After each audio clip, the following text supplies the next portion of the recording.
All right. All right, guys. Welcome back time to the Blackout Hour. Ladies and Yes. gentlemen, this is the variety show for the people. We cover conspiracy theories, we cover health, we cover relationships, we cover sports, we cover music, Politics. politics. There's nothing that we really have not covered yet. Travel.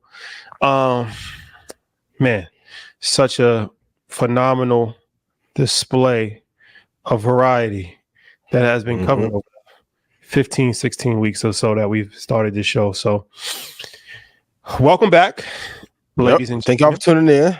For sure. Thank you for tapping in with us. Blackout's a show that we created to, kind of go off the edge a little bit. That's why it's called Blackout, right? It's not meant to be Market Mondays or Earn Your Leisure, even though there's a lot of education in it. But this allows us to have a more unfiltered, uncut, raw dosage of the truth. So, which is needed in a world full of lies, right? Facts. So, first and foremost, welcome back, everybody. Make sure you get your tickets to Invest Fest. Shout out to my Cali family. I got the Crenshaw shirt on today. We announced it last week that the marathon will be doing a pop-up at Invest Fest. It's the first pop-up that they've done in 10 years in Atlanta. Will the Brinks truck be there? The all money in truck. What will we do? That is the question that everybody wants to know. I'm trying. We're trying. Sam, let me sit on top of the truck, please. We are all trying people to knock me off the truck. I want to stand on and get a photo. We are trying to get the legendary all money in Brinks truck shipped from California. Stay tuned. Stay tuned. That'd be crazy. That Brinks truck is iconic. For real. Iconic. Actually, let me come into the stage off the truck. Shout out to Ashley, man. Shout out to Ashley. Walking through the fire. I swear to God, I won't. So I'll say this, ladies and gentlemen. Get your tickets and get your vendor booths. Because we have some news that will be breaking shortly. You gonna drop it next week? Perhaps. Y'all better go get y'all motherfucking boots right now. I don't even. If you wait, don't call me. Red Panda, Blue Dolphin, White Whale, nothing. No. Yo, can you just hook me up? No, I told you before it happened. Y'all see my enthusiasm? It's one of the ones. Yeah, you know what's so crazy? Like the vendor booths, that always happens. As soon as the vendor booths sell out, yo, bro, I was just about to, we've been promoting this for 3 months. What's even worse is that, like, usually, like, the day before Invest Fest, at least 5 texts. Yo, I'm looking on the website to buy a ticket, and there's no more, you can't buy a website. Bro, we've promoted this for 6 months. Why would you wait the day before to try to buy? And then it's like, yo, bro, like, nah, I brought somebody last year. This is how crazy it was. They said, yo, bro, I brought my plane ticket. I brought a hotel room and everything. Why would you do that and not buy a ticket? You know what I'm saying? So I say that, just don't wait to the last minute, people. Get your tickets. It's going to be one of them ones. Or if you do and you need a vendor booth day off, $100,000, I got you. 100,000 in the backpack. 100,000.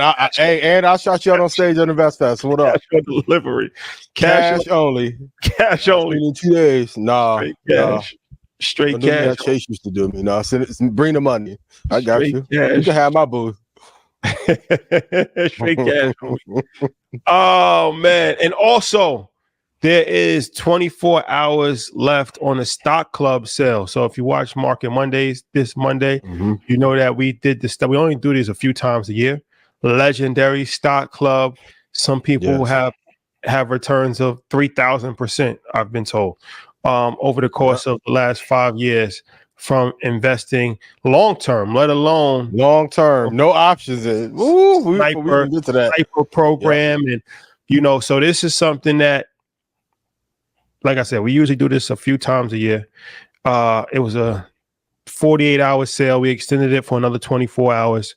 So make sure, if you're serious about taking your financial future to the next level, becoming, You want to get rich from the market, somebody who's savvy in the marketplace, somebody who can navigate and can actually make a way for themselves, regardless of the economic environment, regardless of your employment situation. The market always prints money every single day. It's like a bank. So Red Panda Stock Club, it's a brand that stands alone in the world. Absolutely. Of finance. So go to Ian. Outperform y'all favorite hedge funds too on the low. But go ahead. Go to ianinvest.com. You have 24 hours left if you want to be in the Red Panda Rebellion. If I made you money, please put yes in chat. Preponderance of evidence, one of my favorite quotes in business. Shows so much proof that even your haters have to say that you're right. Facts. Yeah. All right. Anything that you would like to say, Ian? Thank you for everybody in Red Panda who came to Red Panda Weekend in Houston. I appreciate y'all. Had a great time. We maybe do this again in November. We shall see. ianinvest.com. Looking forward to invest us in the presentation in Blackout Live. Thank you, Rashad, for your amazing lob. Right in the perfect spot. Shout out to all the beautiful black women who hit me up this last couple weeks. I appreciate y'all. Man, make something happen. And I'm only gonna message you if I know we will have a deep and intimate connection, because I don't want to break anybody's hearts. Fellas, I'm gonna tell some guy code. Quit saying that y'all don't know right away if they the one or not. Facts. I don't know. We gotta see. No, we know. 2 minutes. The most important question woman needs to ask is like, if you could date anybody on earth, who would it be? And if the guy don't say you, let it go. Yeah, sometimes you gotta let it go. You gotta let go. Let it go. But a lot of times women don't want to do. Another love. Are you number one or third string quarterback? Sometimes the third string quarterback has to move up the roster spot. Sometimes. Never forget, Tom Brady was a backup. That is true. Take pride in being a backup. What the fuck are the greatest? You never know when your number's gonna be called. Tom Brady, the greatest football player of all time, started as Drew Bledsoe's backup. Yes. Let that sink in. Time, dedication, the tuck rule. Hey, you never know. We gonna have a conversation. Tom is the greatest boy, but the NFL cheated a couple times for the Patriots. Oh my, tuck rule was one, and I was a Patriots fan. Tuck rule legendary. Oh God, tuck rule legendary. How you feel about Hov performing at How you feel about Hov performing at the Brady joint? I think it was fire. I didn't get the reaction I thought it should have got, but I think it was fire for him to come out to do that for Tom. That was dope. Tom looked like he was having a good time. Salute to Hov. We call Jay the Billy Goat. Actually, that's his album right there. Salute to Hov. I definitely was disappointed in the reaction that he got. I almost feel like Jay-Z should not perform. He shouldn't be performing anymore. That's my own personal opinion. Okay. I feel like he's elevated to a point in his life. I don't know. I just kind of I don't feel like I feel like he's above performing. Like, you know what I'm saying? Like, some people are just above. You gotta do it though. Huh? If Tom calls you, you gotta do it though. Tom, LeBron, when LeBron retired, LeBron like, yo, Jay, let me get one. You gotta, But but I agree though. You don't feel weird seeing Jay-Z rap? Because I feel like Jay-Z's not a rapper. Like, he's a billionaire. He's, you know what I'm saying? Like, I don't know. It's just, I know that's where he started from. I know he's, like 20-year career, 30-year career. I get it. But yeah, maybe that's just my own selfish standpoint on how, like, I view him as, he's bigger than a legendary businessman. But I don't want to see Jay perform, especially in front of like crowds of 100. He's shucking and jiving. Yeah. I agree. Status is too big for that. It's too big. Like, if it's a cultural moment that means something and the people going to fully appreciate it. But if it's just, random 50-year-old white people that don't even know one lyric to the song, like, I'm saying, but they could have had some Duce, him, Tom, Michael Rubin. You ever commit to something and then 2 weeks later you like, fuck, I shouldn't have. Tom probably got him at the Michael Rubin party. Yeah, Mike Rubin. Okay. Yeah, we're gonna do some business. I'm about to retire. Come out and perform. We're like, yeah, I'm down. And then like a week later, he was like, oh, damn. Shouldn't have committed to this one. LeBron, it won't happen. Don't call. Bron. Sorry, Bron. Probably not. Okay. Oh, and by the way, ianinvest.com, that's a 50% off sale. I didn't mention that. So that's 50% off, right? I'm looking like how James Harden did when his girl caught that bouquet. James Harden. Okay. So let's get into some world affairs now that we've talked about Jay. Saudi Arabia ditches the US dollar, will not be renewing 50-year petrodollar agreement with the United States. So Saudi Arabia has decided not to renew its decades-long petrodollar agreement with the U.S., which could jeopardize their trade relationship. The move is part of a broader effort to reduce dependency on the U.S. dollar. The original agreement, which ensured U.S. oil supply in return for military support and cooperation, is now void. Saudi Arabia will now sell oil in multiple currencies, including Chinese RMB, euros, yen, the Yuan. Yep. And but China has two currencies. There's alternative currency that they're trying to promote. Chinese RMB. But instead of exclusively US dollars. So they're going to be selling it. And not just US dollars anymore. They're going to be selling it. You got crypto here, take it.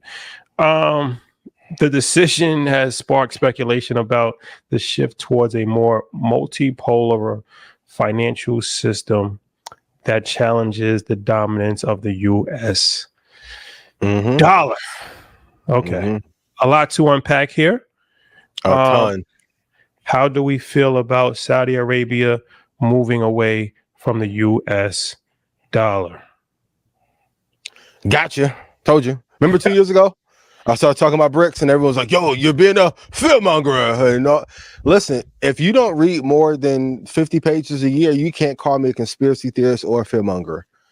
For a while, because I wanted to wait to talk about this before the news was official, but I keep saying we have lost our power. The dollar is not what it used to be. The dollar's been falling for 50 years. Our dominance is falling, and let's be very honest, because of leadership or lack thereof of amazing leadership, no one fears us. I keep saying it, like America's like the 70-year-old OG who was tough in 1973, and it was cool when you got the 6-shooter. Saudi Arabia got the Draco, my guy.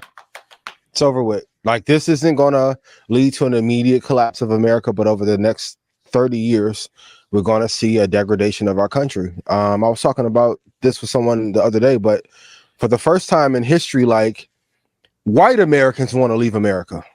They used to tell everybody that was not a citizen, go back to your native land, and now they're trying to occupy all the native lands. I think we've lost our way. We lost our power, and as a result, other countries honestly just tired of our shit, and we are seeing the super team of countries being formed. Like, if y'all thought they were mad when LeBron left to go to Miami, wait until they start selling oil and other currencies and it has an official impact on our bottom line in our country. Pay attention. Shit is going to get real tricky, especially coming into like this election season and a couple years after. It's not good for us. Okay. So we have some okay. The research department, RMB is the official currency, while the Yuan is the principal unit of measurement. So okay. Interesting. Shout out to colleague and research department and executive producer. So okay. The leader of Saudi Arabia, you familiar with him? Vaguely. Interesting geopolitical situation. I think Saudi Arabia is an interesting country. So the official leader of Saudi Arabia is King Salim bin Abdul Z Al Saud. Right. Great job. Now, however, the unofficial ruler is Crown Prince Mohammed bin Salman, better known as MBS.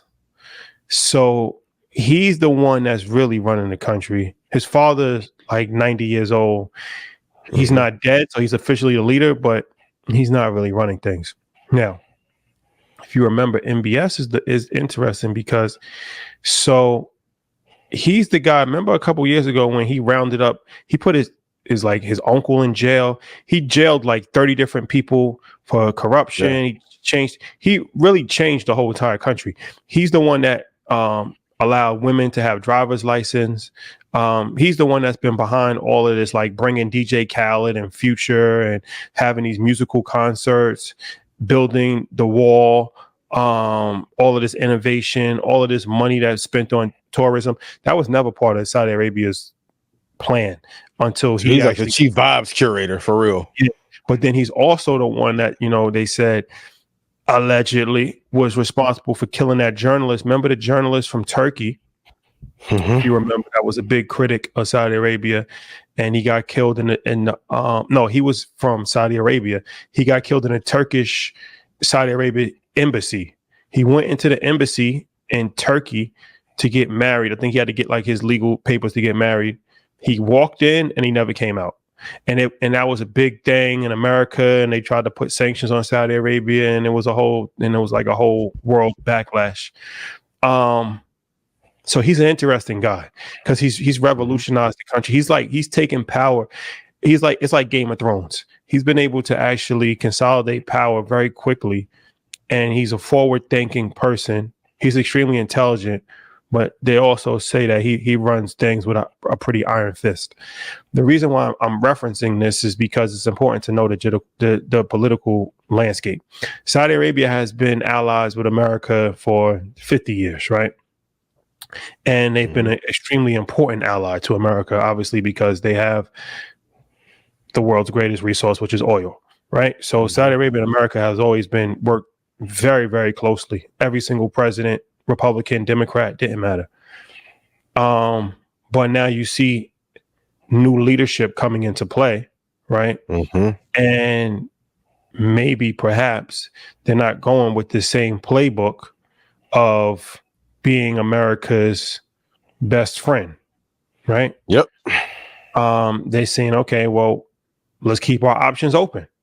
It's like, you know what I mean? Like, okay, I'm still going to be cordial with you, but I'm also going to be cordial with Russia. I'm also going to be cordial with China. I'm also going to be cordial with every single person. Really, like, I'm open for business. I'm not going to just play to your political needs because your power has declined and our wealth has only increased, right? Yep. And people still need oil. Even though there's electric cars, people still need oil, right? And Saudi Arabia has also done a good job of diversifying their portfolio where they've invested in real estate, crazy stocks, their sovereign fund. So amazing. Saudi Aramco, Live Golf. You see that they're trying to buy all the different divisions of boxing and make one league. Yeah. So this is an interesting move because it really speaks to a few different things. It speaks to America's waning influence in the world. Told you. It speaks to the weakening of the American dollar. Gotcha. It also speaks to the rise of America's enemies as far as Russia, China, having more influence, where you just can't bully us out of the situation anymore. Previously, you could have been like, okay, you're only going to do business in American dollars, or we're going to have some level of, there's going to be consequences if you don't do that. Now they're like, well, you can't tell me what to do anymore because you don't really have enough power to provide consequences. And if you do give me consequences, then I'll just work with China. And this is a problem when you empower your enemies. All the money that we spend in other countries, tricking off the bag in foreign affairs that we should not be involved in, makes them more powerful. And then wait till India really gets into the fold. So now we have India, China, oil. Where's everyone who was saying that this was not going to happen? It wasn't that long ago. And BRICS has been formed what, 12 years ago? So in a little bit more than a decade, they have now made a power move on the chessboard. And like you said, if they lose, that's great. They have China. They have other countries. They have partnership with Russia. And we've been the bully for so long. Now, what happens when a person is a bully? Either they get hit in the nose or the school teams up and they jump the bully. Sorry. Putin's a bigger bully.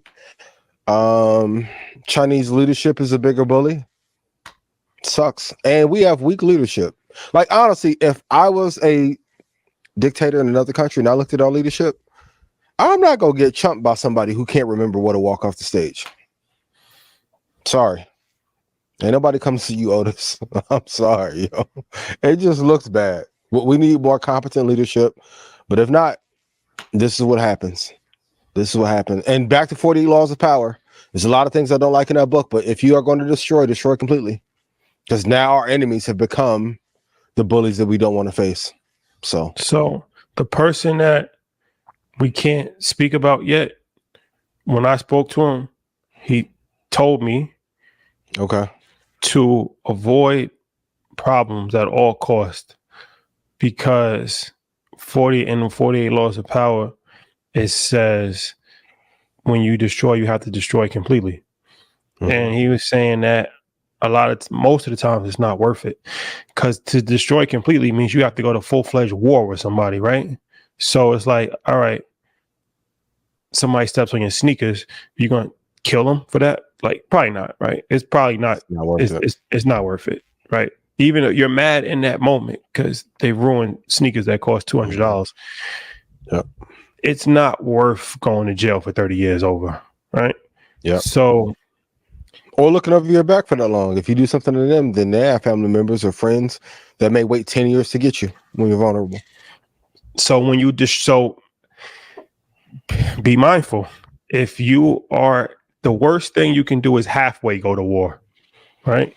Yeah. Like halfway, you can't be a halfway fighter in this situation. Like, either go with the intent of destroying completely or just avoid it. And most people, most of the time, are not willing, don't have the resources, the wherewithal, the mental fortitude to destroy completely. So that's why it's best to just avoid issues most of the time. It's not worth it. But America has a habit of not destroying completely. This is something that has constantly repeated itself over and over again, right? Yeah. Where it's like, okay, you empower the rebels in Afghanistan to fight the Soviet Union, because the Soviet Union was the biggest threat to civilization. That's how America, communism was the biggest threat to democracy. So you think it's a good idea to empower rebels in Afghanistan because the Soviet Union invaded Afghanistan. So you supplied them with military arms, weapons, bombs, aircrafts, you name it, intelligence, and they were successful in their fight, and they defeated the Soviet Union. Now, at that time, the country's in ruins because they've defeated one of the strongest military powers of all time. Obviously, that's gonna cause a drain on your economic system as a country. It's just gonna kill your landscape. There's a variety of different things. So when they asked for, and you should watch the movie Charlie Wilson's War, when they asked America for help to rebuild their country, which was destroyed, America said no. No, it's not our problem. Thank you for defeating the Russians, but no, we're done. So they withdraw from the country, and in that time, it creates a vacuum, and this is what created the Taliban, which In return, created a safe haven for Osama bin Laden, and in return, led to the longest and most expensive war in United States history with Afghanistan. Over 20 years. Over a 20-year victory. With nothing accomplished, with billions of dollars spent and thousands of lives lost on each side. That's an interesting situation, but that goes back to, it's a butterfly effect. Absolutely. One thing has an effect on something else that you don't even know. It could be 30 years down the line, but it's like, okay, there's one thing that you did. Now you've caused a tsunami. And now you have a whole continent of people that hate you. And even in that war, now you have a Russian enemy and enemies in Afghanistan. And then same thing in China. And then you try and build up India, but India's middle class is now bigger than our middle class. How stupid can you fucking be? Like, you don't even have to go back that far in history. You got the finesse over on the Africans you imported and killed and the Indians you killed here. Other people are not going for that. Yeah.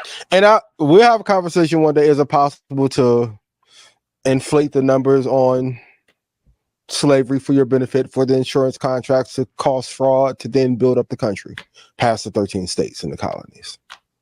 Not today, but one day we will. Other people not going for that shit. We're not as strong as we used to be.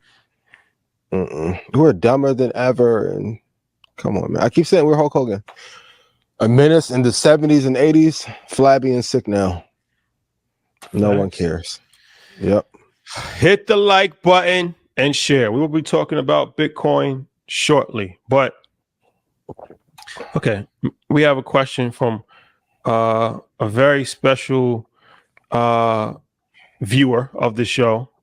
Okay. That has a question for Ian specifically. Will Ian ever settle down and get married one day? Who is this from? What kind of woman will inspire him to actually invest effort into something serious and long term? I'm tired of hearing about his babies, ready to hear about his queen.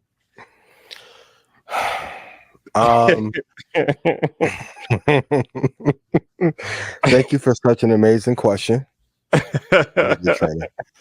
I too am tired of talking about the babies, and I'm looking for a queen that I can build, love, cherish, and spend time with. If you know of anyone that has these amazing qualities, let me know.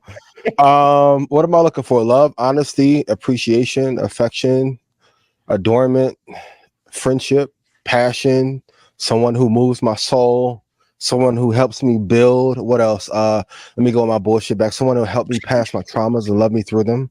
All of them. Right. So yeah, and I've been serious with people. Like, you've seen me be serious before. At a time, like when I was like hitting my zenith, I was like serious as hell with Christy. Like, I could have played the block and played the field, you know what I mean? So I'm looking. So yeah, shout out to the person who asked the question. If you know any, but also it's tough though. There's not as many as amazing people that are healed at the right time. That's a fact. When I may encounter them, but maybe that's because they are a mirror of me, and if I'm not fully healed yet, I won't find a healed queen. Work on me. It's a reflection. It's a reflection. It's a reflection.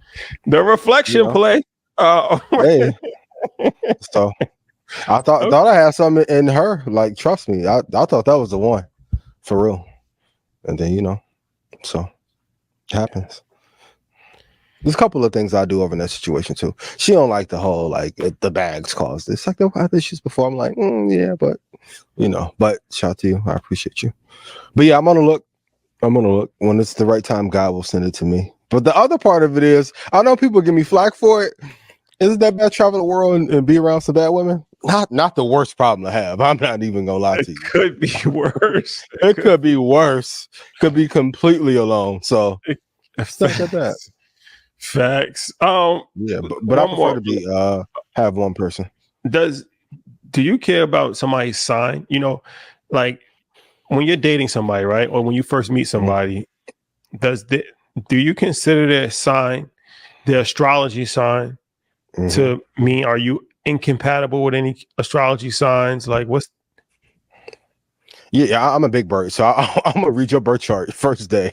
I'm not compatible with. I like Leo women, but we really don't vibe well. We be clashing. Bronx, big girl was Leo. BX. 11 trips was Leo. You know what I mean? I don't really get along with Capricorns too much or Pisces women. They're like good friends, but like dating wise, you know.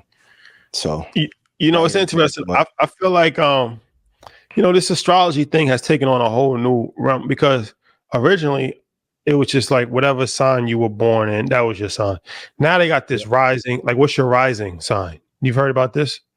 Absolutely. So they get that try. When were you born? Yeah, exactly. Nah. They want to know that the time that you were born. What's your rising moon? What's your rising moon? What's your setting sun? I'm pretty cool on all signs except for January Capricorns. The motherfucking worst, ain't it? Worst people. Not to y'all. No disrespect.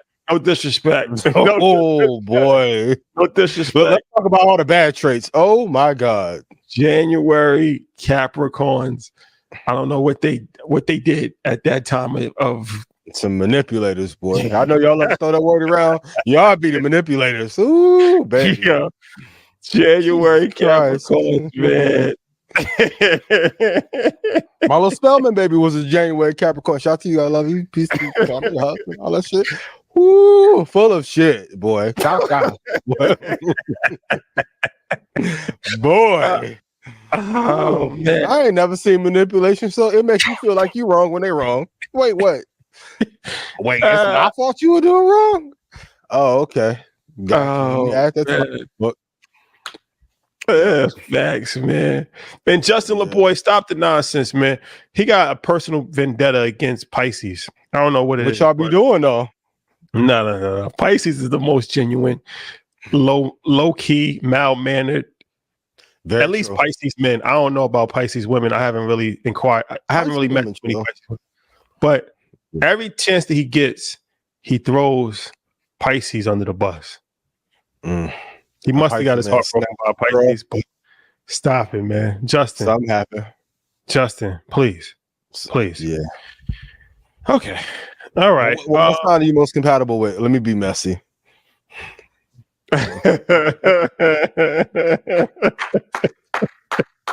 Yeah, what's up? If you need to. Nah. Shout out to Sagittarius. Sagittarius is a good sign. You know, I like my mom and my niece are Leos. So I have a warm surrounded by our bullshit. Okay, got you. Leos, and they both. I don't know if every Leo is like this, but they're like the most extroverted people in the world. Like my mom and my niece, like they both have big personalities. They talk to every single person like that. So yeah, that's a good contrast for the antisocial Pisces. But shout out to the Sagittarius out there. Amazing. Like I said, I have no problem with any. I have no problem with any signs. Even a lot of people have negative things to say about what is the sign? Gemini. They say Gemini is a mood swings and two personalities. But I've only met cool. I know cool Geminis. They definitely are. They definitely have mood swings for sure. But navigate for sure. You can navigate the mood swings up at Gemini. But yeah, man, shout out to all the signs out there. And shout out to the Capricorns. My son is a Capricorn. He's just born in the December side. So he's on the good side. He's on the good side. Shout out to all the Capricorns. Don't come for me. I don't want to get banned. I don't want no smoke. The Capricorn Association. They hold some vendettas too. Yes. Capricorn. Yeah. Shout out to all the Capricorns out there. To the person who asked a question about me being tired of the babies, let me know what sign you think I'll be most compatible with. I need to have Ayanna Van Zant come fix my life. And what's your sign? Leo. You're a Leo. You're a Leo and you're not compatible with Leos? Very compatible. We just muy toxico. Ooh, vibe. It's great. Like it's not best for serious relationship, but like on a vibe tip. Oh my god. Yeah, amazing. Relationship, dude, get the bumping heads, boy. Be verbal, Mr. and Mrs. Smith. So too strong-headed people really don't vibe. I need a more calm, Oh, girl, but was a good balance though. She personality, but not too much. Leo women be too much sometimes. That's what I'm saying. Like, big personality. Yeah, too much. Too much. Yeah, too much. Yeah, wake up on 10. Okay, so let's get to the big one. Okay, Bitcoin, right? Mm-hmm. Let's play the video actually. Please cue the video. Look it up. NSA created SHA-256, which is the algorithmic procedure behind Bitcoin. And everyone said, I'm crazy. I don't know what I'm talking about. Then I'm coming across Twitter, and here is a paper from 1996. And the paper was called How to Make a Mint, the Cryptography of Anonymous Electric Cash. This was written in 1996 by NSA. And coincidentally, who the author of that 1996 paper about electronic cash, do you know who the author was? It was Tasoki Nakamoto. Doesn't that sound like Satoshi Nakamoto, who is the credited author for Bitcoin paper, which was in 2008? Okay, so in that video, it's interesting. Gentleman makes a case that the NSA, National Security Agency, are the people that actually created Bitcoin, right? And he references a paper, I think in 1996, that was written by somebody whose name is very similar to Satoshi Nakamoto, and it talks about pretty much, cryptocurrency, 10 years before cryptocurrency came out. So, okay. Let's go. I'm about to put on the biggest cape. Come on. Let's go down the rabbit hole. Okay. What's the deal with this? Amazing asset, highest returns of all time. I'm not about to have a crypto community mad at me. I'm gonna tell some truth in the middle. Better return than most stocks, yes. But I will ask a couple of questions. One question beforehand: did the government or a similar agency create the internet, and Al Gore take credit for it? See, so if they made the internet, which was for government agencies at first, and then it became available to the people, and then digital payments or digital coins were created by NSA, is it highly probable that they created Bitcoin and Satoshi Nakamoto, which is a fictitious character with an amazing name from Guardians of the Galaxy, got credit for it? Yes. What old boy doing TikTok? Yes. So why would they create Bitcoin? Because if I'm a leader that oversees all of the world, wouldn't I want to maybe hypothetically insert a coin or currency that most people would be in favor of when a crash happens that is for the people? I always tell people this: there is no financial body that thinks of the people first, whether you're white, black, middle class, upper middle class. That's not how financial institutions work. It is the power structure at the top, the 1% of the 1%, and then there's everyone else. But as a wrestling fan when I was a kid, so if you have, I don't know, fucking Big Van Vader or whatever, insert whatever bad guy that you want to pick, and he's the evil villain, the banks and the financial institutions and insurance companies, and we make a good guy, Hulk Hogan, Bitcoin, I can get half the audience to cheer for NWO and the other half to cheer for Sting. It's the oldest marketing scheme in book. What is a common enemy that we have? And sometimes people try and make us a common enemy, but if I made you money, please put yes in chat. Y'all never factor that part in. So if I make a currency that is for the people that are anti-banking, anti-establishment, pro-drug dealing back in the day, I can send them over here.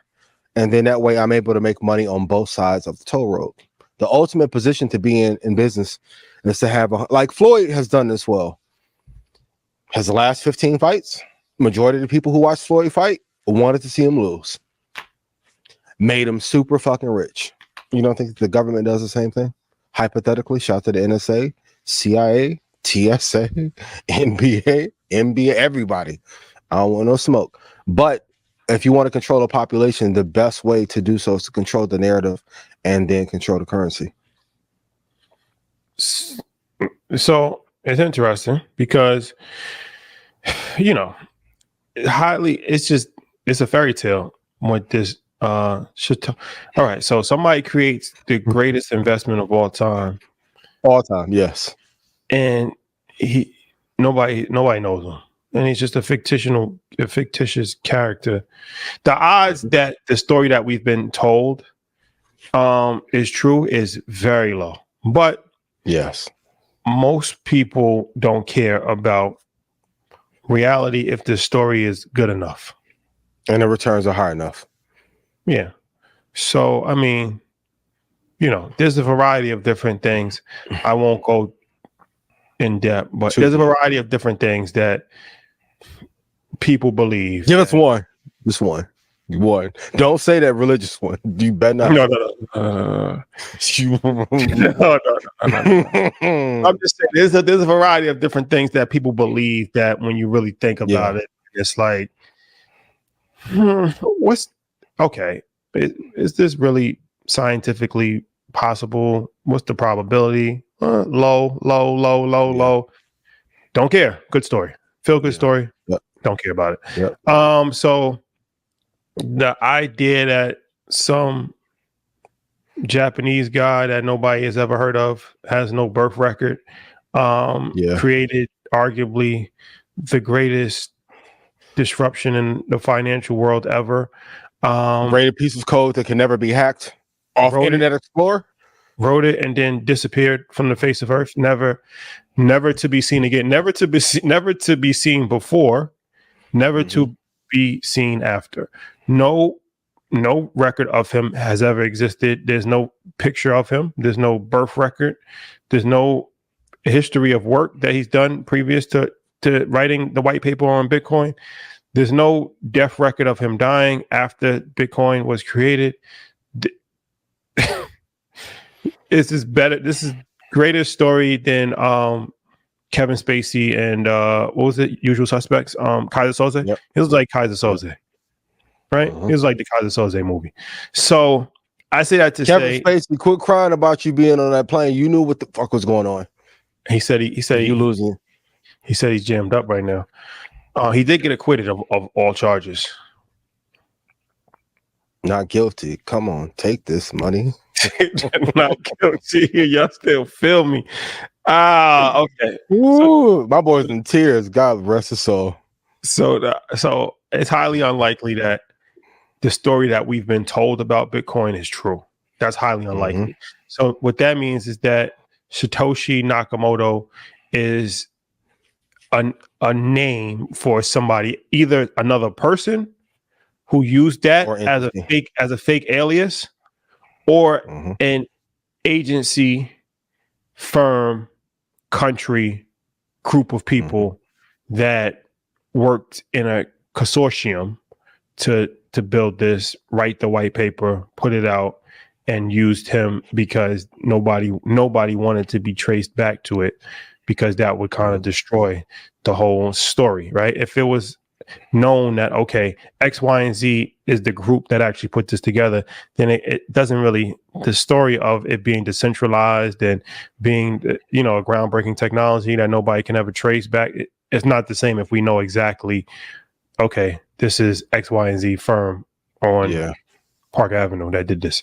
So, it's interesting. It's one of these things. They say in death, all life questions shall be answered. So that's some shit Nas said. Oh, that's your quote. That's fire. Well, AZ said it on his album. Okay. So, but I think it was said somewhere else previously to that. But so yeah, you know, it's so many different things that we don't really know the answer to, right? And most of the time, we'll probably never know the answer to. So the next question is, does it even matter? Does it even matter if Russia made it, or if American CIA made it, or if some kid in his dorm room made it? Doesn't matter. Combination. Yeah. Doesn't matter though. I mean, at this point, no. And also too, like if you know the currency is going to fall apart, you need a replacement, and people love it so much now. You know, the amazing technology. My only question would be to those who say no, it's not true. At the time, okay, when was Bitcoin created? What year? Was it 2008? So if it was made 07, 08, who would have the capability to create a piece of software this amazing that cannot be cracked by a quantum computer?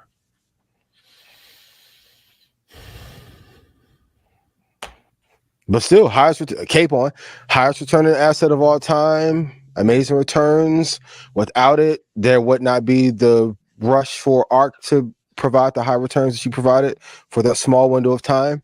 There wouldn't be room for NVIDIA to go up as much as it did, because then it proved my case study of people want higher returns, even though the drawdown may be higher. But if I can get 70% return in a year, why only get 8 to 12%? No, if you're feeding people well enough and paying people well enough, they won't even care who it's under. So, but the one guy to just make it, and he coded on Internet Explorer in 08 and a 4chan group. Nah, bro, it's cool. All right, put it in chat. Chat, what do you think, chat? What's your theory on this? Hit the like button and share. Yeah. I mean, if they got that lie off, it's real easy to get the lie off that the Patriots legally came back from 21-3 against Atlanta in the Super Bowl. Brady good, but the year of 9/11, the Patriots won their first Super Bowl. Well timed.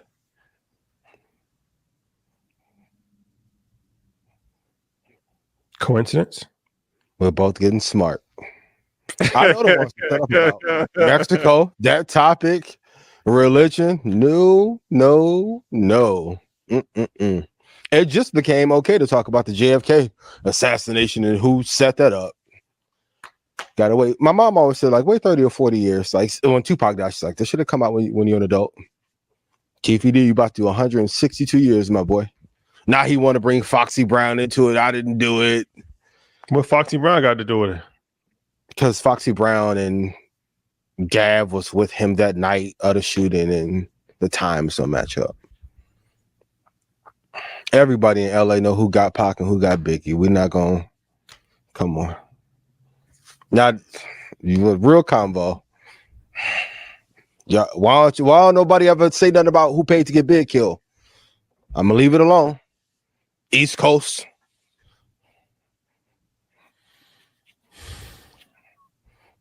Okay. And quit calling me, say I'm on a vendetta against him. I'm not on a vendetta, but some of y'all need to pick if y'all gonna be liars or truth tellers. Y'all love Big, but then cool with the motherfuckers who lined him up. Shut up. See? These are just jokes written by 85 South. Thank you for ghostwriting all my material. Them and Andrew Schultz been writing everything. Matt Rife. Yes. Okay. Let's play. Okay. Let's play this clip from Candace Owens. The CIA. Well, before we say Hollywood was created by the CIA, I guess I should clarify because, you know, first off, you guys do know the Pentagon has a budget for film. Like there's a whole department in the Pentagon. Know that. That's a fact. There you go. That's all you need to know. There's an entire department in the Pentagon. They get involved with films, and they get involved with films for the purpose of propaganda. They always have. Hit certain people, and this was before we called things promotion and marketing. You know what I mean? That's Hollywood is not really there to entertain you. Like that's great that happens, but propaganda is something that is important to all civilizations. What movies have I they should have produced? said Pentagon instead of CIA. Tons of them. I should show you the list. You should pull it up. I'm gonna go It's over it right wild. now. Yeah, Pentagon Please. Department for Hollywood. Tons of them. I have to Even report this. Transformers. Even Transformers, like, you know, because they're concerned about certain narratives. They get involved with like World War films, like how are we telling a story about history? Usually it's because we're lying about what we did or trying not to make Americans aware of the crimes against humanity that we Wow. commit overseas, you know? Yeah, the Pentagon just funded some films: Black Hawk Down, Red Dawn, GoldenEye. The more you know. So now you understand your experience in theaters is what your government wants you to think. They want you to think that this is how things happen, and it's usually not at all how things have actually happened. 6 of the best movies made with help from the Department of Defense. This is military. Yeah. So in this clip, she talked about how the United States military has a budget to put forth for Hollywood films, right? And uses propaganda to Yes. manipulate the minds of the people. And Charlemagne, they actually researched it on the spot and they found Black Hawk Down, a few other movies that the Pentagon had put money into and helps influence public sentiment. Now, this is interesting because I've always said that movies are not only a way to predict the future, but they're also a way to control the people. Not just movies, music, television shows, sports. This even goes back to the Colin Kaepernick thing, right? Because it was interesting. Well, we did an episode earlier on Earn Your Leisure where when the Colin Kaepernick thing had really taken off, where you know, the national anthem was never part of sports until like 15 years ago, and when it was used as a recruitment tool, right? Yep. So now they make this a whole ceremony of sponsorship, flying planes over and doing a national anthem and having military people, but like in the 80s and the 70s and 90s. That wasn't part, like that's not part. It's not like this has always been there, right? It's not that singing the national anthem was not part of football games. It was like you just go out and play a football game. Because think about it. How weird would it be if you work at IBM, right? And before you start your day, every single person you have to stand in. It's like being in school, Pledge of Allegiance, and then we play the national anthem, and then you stand. No, nobody does that, right? So it's one of these things where, and it might have been part of sports, but it wasn't televised. But it's like, why is this televised? Is this part of the whole thing? Well, it's part of a military recruitment campaign. This is documented. So it's interesting. This is a very interesting dynamic that she spoke about with the Pentagon having a budget, an annual budget to help film certain movie projects that they want to use as some form of propaganda to impact the minds of people that are watching it. What's your thoughts on that? This goes into Mexico president pile for me. The one thing I will say, at one time, Tom Clancy was one of the greatest American authors in history. And then a few years later, I think 8 years later, it was revealed the way he was able to write the books is that he had a contract with a certain agency that was told about weapons that will come in the future and potential wars that may be thwarted. And he was the Quentin Miller for a certain organization. I agree that sometimes nations may use propaganda. Going back to my marketing, advertising background, Ed Bernays, father of modern PR, etc. Bacon and eggs, smoking cigarettes, like certain things are in fashion because there's a concerted effort to make it that. But I like living. So when it comes to those agencies, You don't know what I'm saying? I don't know nothing. So shout to Call of Duty, Modern Warfare, and all those games and movies and shit. But no, what? No.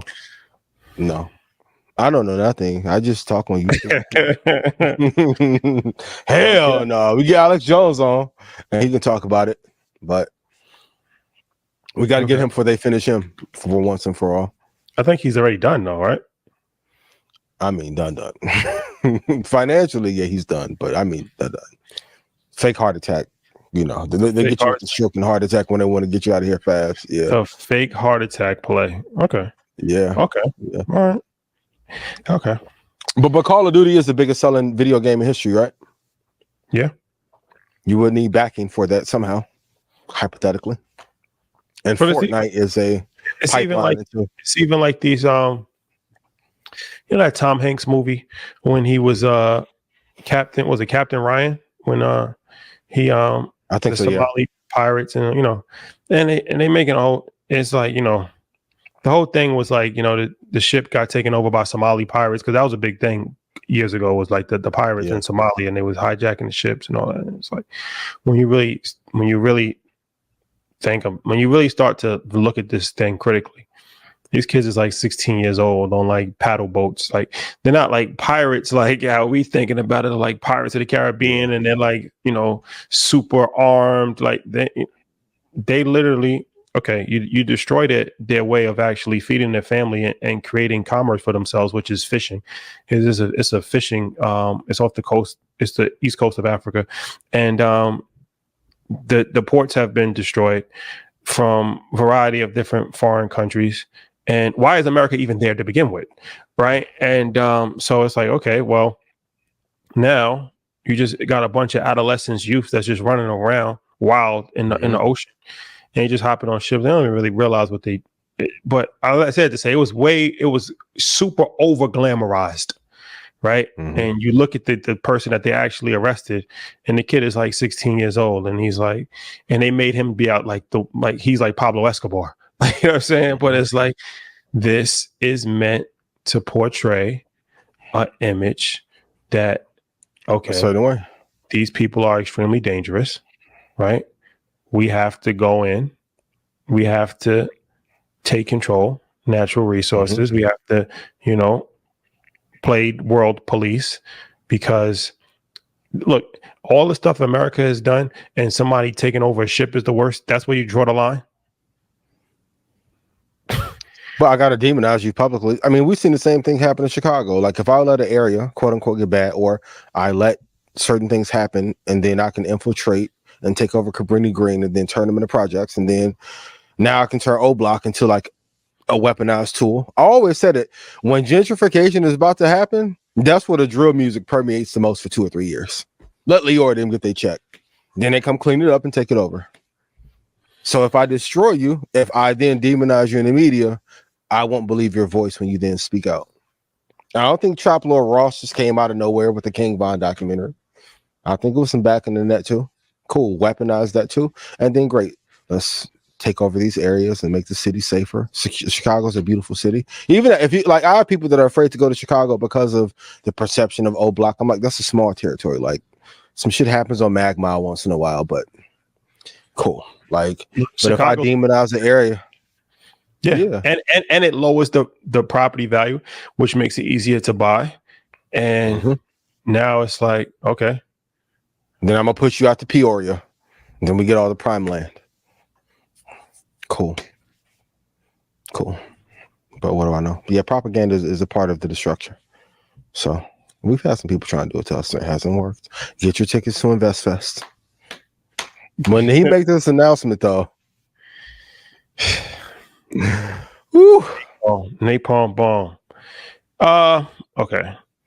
Does being with an attractive woman or having an attractive wife boost your status as a man? I wasn't on this pre-production meeting. You coming with questions out of left.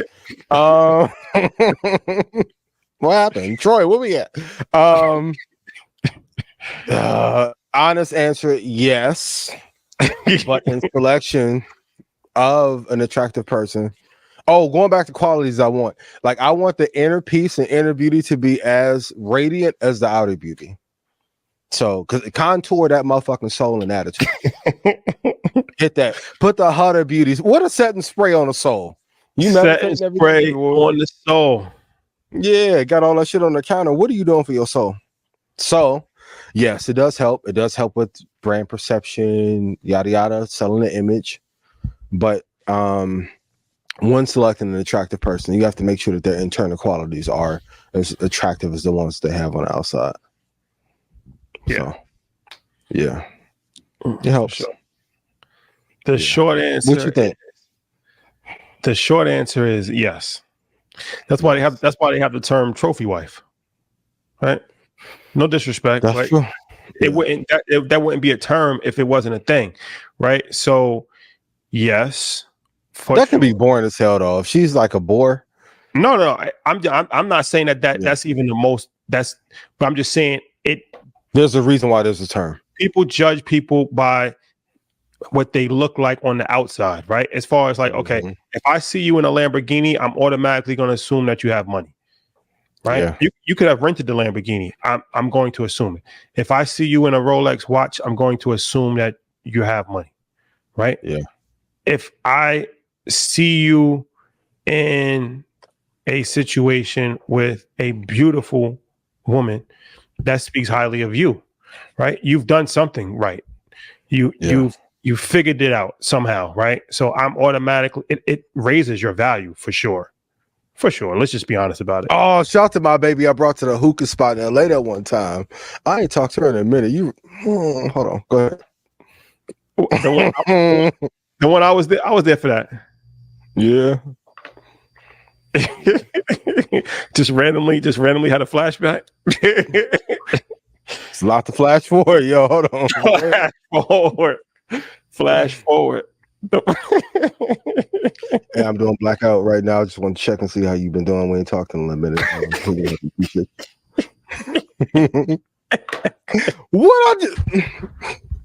Go ahead. And that be the part about being in a relationship too. Like, you know what I passed up don't talk to me. I don't like your little clips on social media. Why do you talk like that? You see what I gave up? What? Being good. Oh my God. These are just shows written by 85 South, Young Fly, Monique, and Cedric the Entertainer. Come on. Cedric the Entertainer. Yes, Sirski. Well, those are Katt Williams jokes of Cedric. But ultimately, the biggest investment.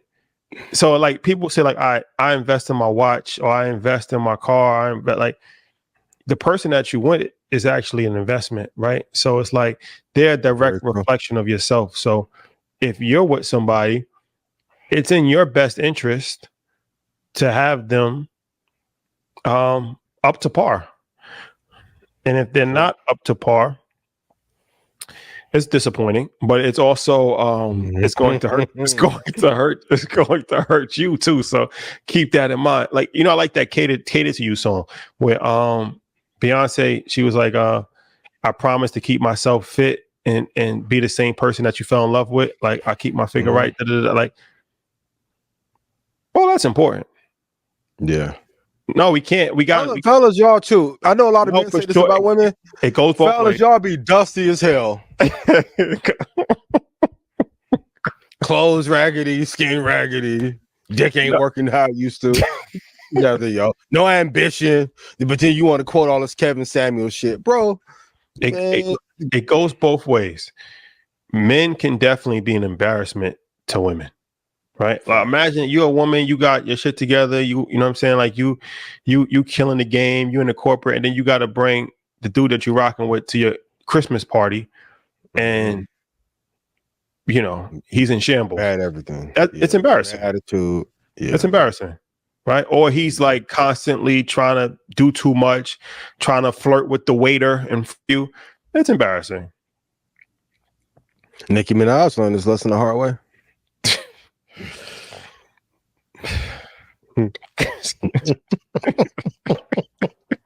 Yo, Nicki gonna come for you. Shout out to the queen. No, I'm fucking with Nicki. That's my baby. Not like that. But no, Mitchell, greatest female rapper all time. What? That's not. Yo, you don't want the barbs. You don't want the barbs. I don't want the man. barb smoke. Barbs. That barb smoke is serious, man. That's almost as serious as the beehive. Beehive, yeah, beehives. But yeah, just keep that in mind, ladies, gentlemen. Don't embarrass the person that you're with, right? Yeah. Try to make them always look elevated, because then you'll elevate yourself by doing that. Yeah. And elevate the character too. That's really important. That's the most important. Yeah. But we can't act like there's a good clip online with the dude who was like, did you see that clip? Ash Cash I posted it when he was like a 40-year-old black man. He was like, oh yeah, looks matter. He's like, looks matter. Like, he's like, yo, I'm 40 years old. I'm fucked up. Like, you know what I'm saying? Like, yo, I wish I would have cared about my physical appearance earlier. Like, my self-esteem. Like, no, it's real. Like, we got to be honest. Like, you know what I'm saying? Like, take care of yourself, man. Work out, eat right. Yeah, because people always say like, physicals, physical don't matter. No, it kind of does matter. It kind of does. It's a reflection of how you feel about yourself, whether people want to admit it or not. I think a person can be too vain, but if you just don't care about your appearance or your health, it is a poor reflection upon how you feel subconsciously about you. Same with a house. Like, if I go into a person's house and the house is in shambles, the T. Harv Eker quote is, your inner world is a reflection of your outer world. It's true. That's a fact. It's true. Okay. So Japan is the only country that got rich and their citizens didn't get fat. Yep. They didn't big their back. What are some of the habits that we can emulate from their success? But also, I think maybe China is similar to that. Yeah. I don't know if the whole country is as wealthy as like per person as Capital, Japan. But okay, so what can we emulate? Because I went to school with a lot of Asians a while ago, and I learned something that their culture is different. Share with us. Well, they do a variety of different things. They drink tea at every meal. This may seem like a small thing, but it's a big thing because it helps your digestive system and it helps you fully process the food. Another thing, because I used to live in Hawaii, so I learned how to eat with chopsticks. This may seem like a small thing, but it's a big thing. What I realized is that America, we eat with a fork, and if you're really out of control, you'll eat with a spoon. A tablespoon at that. Like, no, that's for serving for the table. Exactly. But you're shoveling food down your esophagus, and that causes heartburn, indigestion. Your food's not being processed properly. What I realized is that when you eat with a chopstick, because I'm eating rice with chopsticks, right? It takes longer to eat, but you're able to process your food better, right? Yeah. Those are two small things. But then also in every country in the world, but especially in Asian countries, everything is smaller than America. Yeah. So like America, I realized this when I went to Germany. Like we have the Gatorades that's like this big Gatorade, like their biggest Gatorade was like 12 ounces, right? Like they don't have Big Macs. Right, they don't have like super size me. Like, those are family size portions. Yeah, the portions in other countries, but especially Asian countries, are a lot smaller than the portions that Americans eat. Right, it's like we just are gargantuan size. Everything is like everything is 10 times bigger in America, and then also they have a much more disciplined culture. Like their discipline is different as far as, you wake up 5 o'clock, you go and do your walk. You might do, yoga in the park. As opposed to just winging it, or wake up at 11:30, go for it, drink a soda. You know what I'm saying? Like there's no smoke some weed on the wake up. It's a fact. Wake and bake. Part of the dysfunction and the out of shapeness of America is that, for the most part, there's no discipline. So once again, how we said last week, how you do one thing is how you do everything, and you're living your life with such undisciplined behavior that your eating habits fall in line with that as well, and your nutritional habits and your workout habits. So now you're just like in a free fall of just going for it, right? But those are a few things that I've noticed from Asian society. What's your thoughts on how they've been able to maintain their not being obese? You hit the nail on the head. Tea is really big. When I first moved to Houston, I lived in a community that had a big Asian community in it. Like, they walk together after every meal. So like, just that communal time that has been eroded in our communities through technology. And maybe one day we can do a graph of, like, as technology has ascended, our communal time has went down, and some of these effects have led on to that as well. But that community time has been really key. And then I think not being caught up in the commercialization or the consumption of America. Because, like, when you go to other countries, they look at the way that we consume products and just technology and food and beer as like gluttony, which it is. And I'm here in Texas, so like everything is family sized. Like, if you get a meal for one person, you can feed 6 people, like, if you chop it up the right way. So I think the community time, tea, walking, sense of family is really important. And then also not having all the processed bullshit that, you can't have crab leg boil and macaroni and cheese and shit every day and think that you're gonna be healthy. It's tough.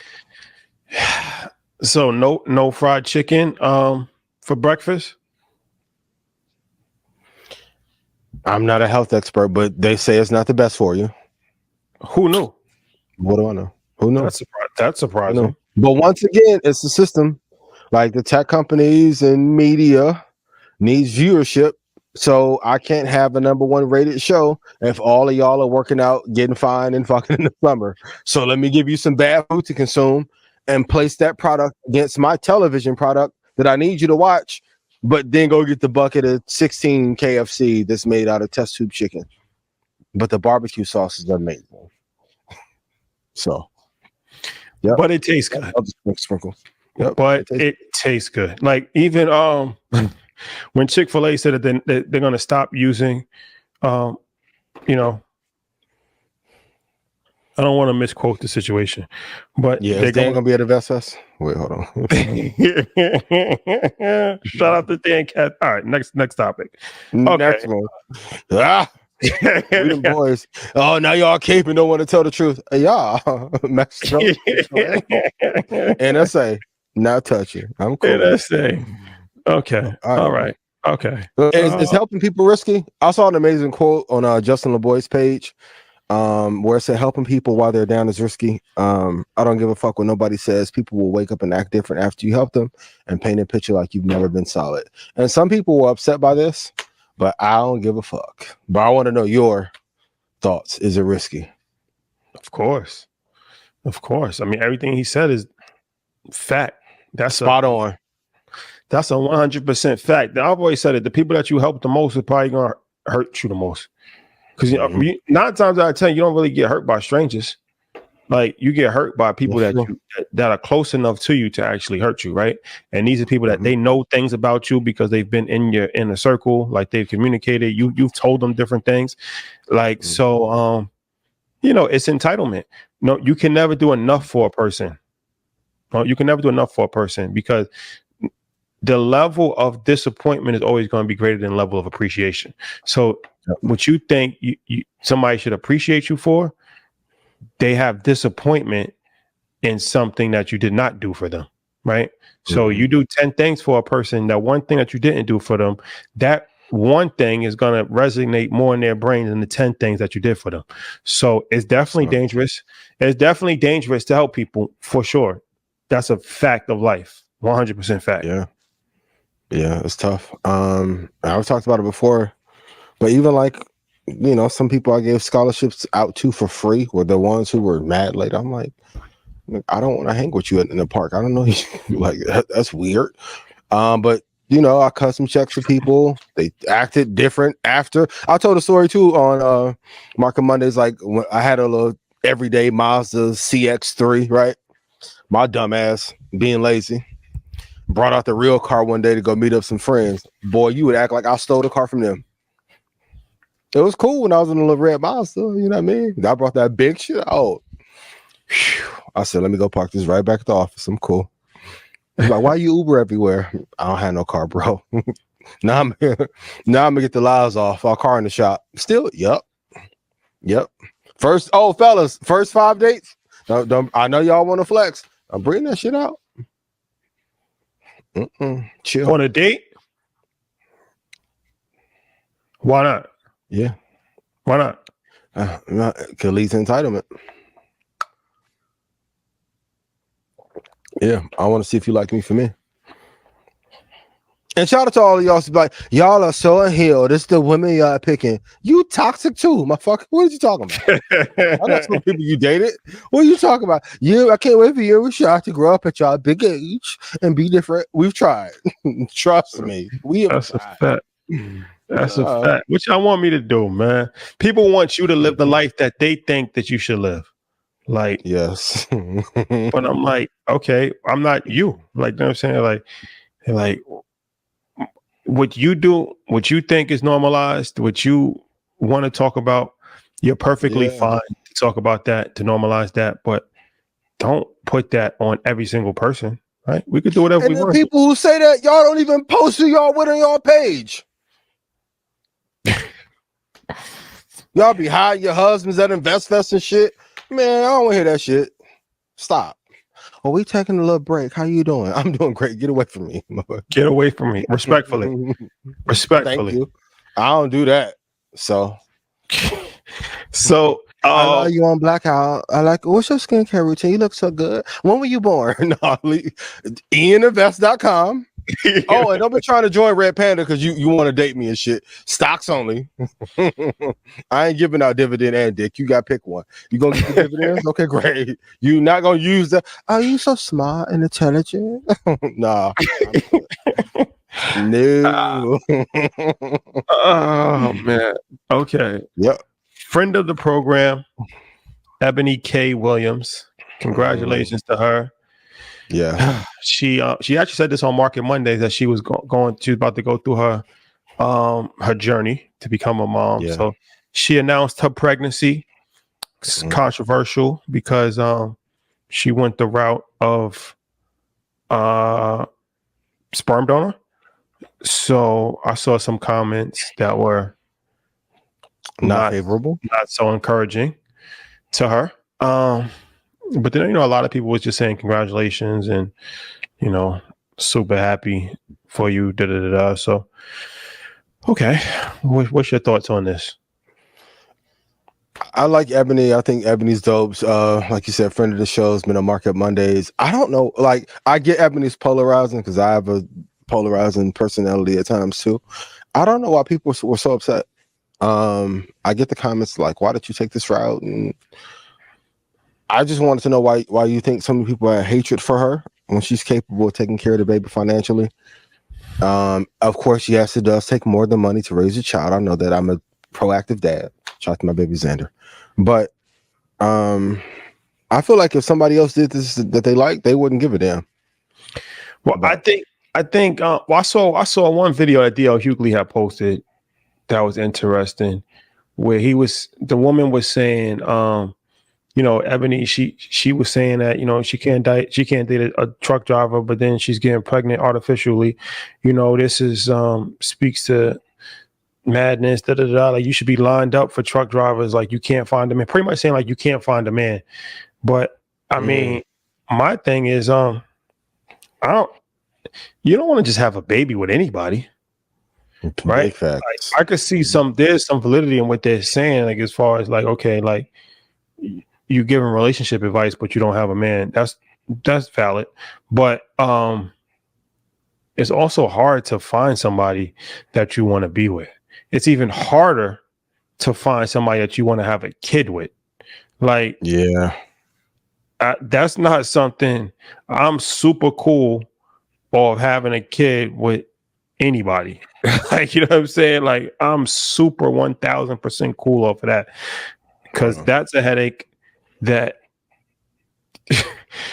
how you have a tread lightly. yeah, Hold on. I screen. No, 1-4 flag. Oh, nah. Ew. I'm doing what Doc Rivers should have did. Time out. Go ahead. But I'm just saying that. What I'm saying is that, you know, you don't want to put yourself in a situation, right, where, for men or women, where you have a child with somebody that you don't get along with, you don't share values with, you don't have a healthy relationship with. So I didn't understand that argument of like, yo, you should be lined up for dudes to have a kid with. Like, nah, not really.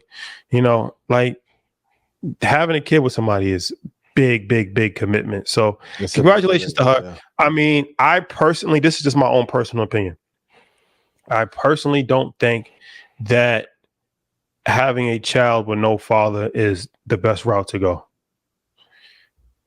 That's just my own personal opinion, because I just feel like at some point in time, intentionally, if the father leaves, then I mean, what can you do, right? But I'm just saying, like, if you intentionally have a child with no father, I don't think that's the best route to take, because I just feel like a father is needed, right? But I also understand that, you know, it's like adoption, right? Sometimes you might adopt a child and you might be a single mom and you don't have, you know, so I understand it on a certain level, but I just don't think that is the best way to go about it. But that's just my own personal opinion.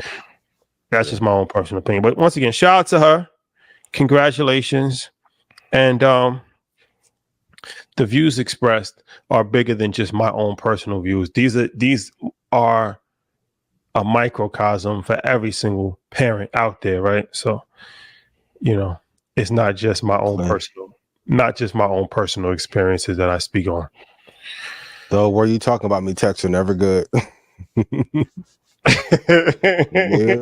No. So, like, at minute 48, I'm like, fuck. An hour and 27 minutes in. My bad. Going into a court. Speaking of cleanup, hey, shout out to Kelly Grzinski, whatever her name is. You better quit saying the ER. You already got fired. Somebody gonna come see you. You want double? I don't know what Philadelphia 79er you were sleeping with that made you empowered to say the hard ER.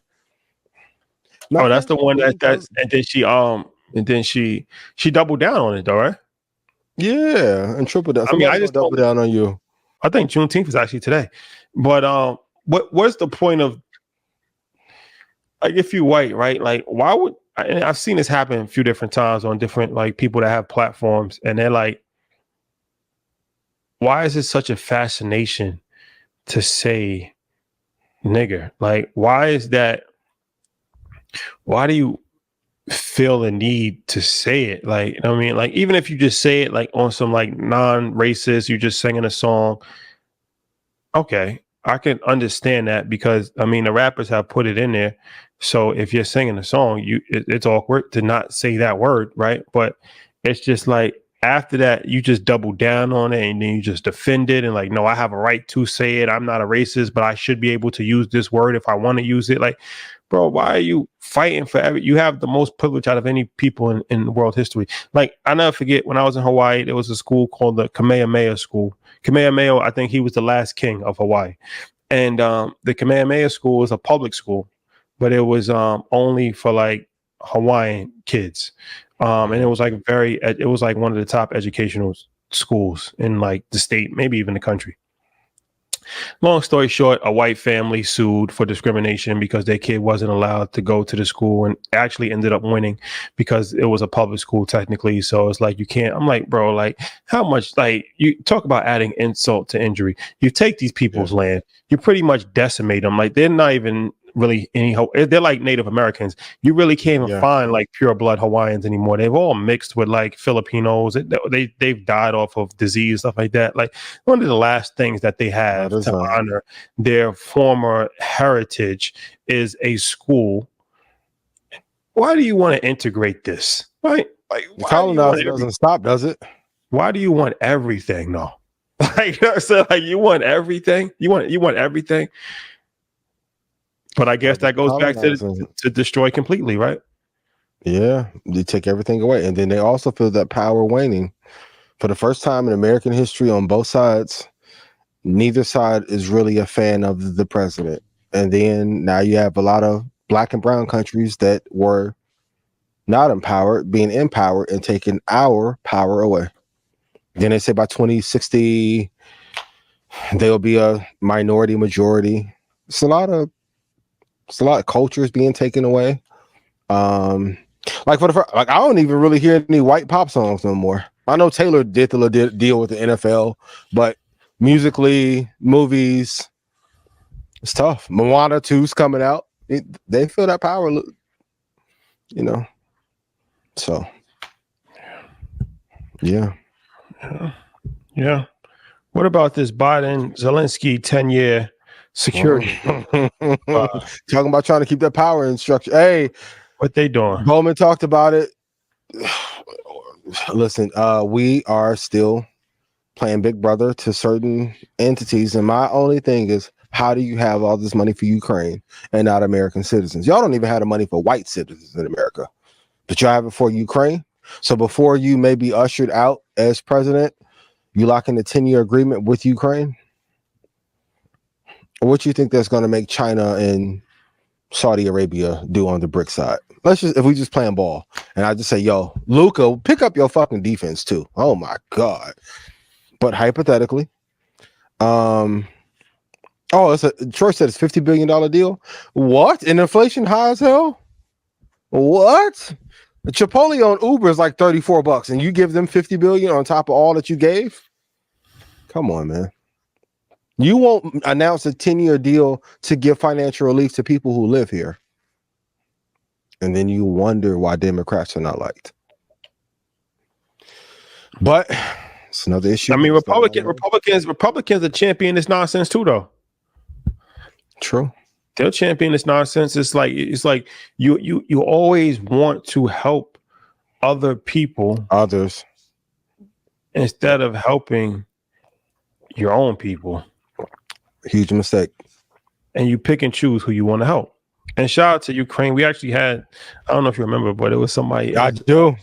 A soldier in the Ukrainian army came to our show, and I think it was in Chicago.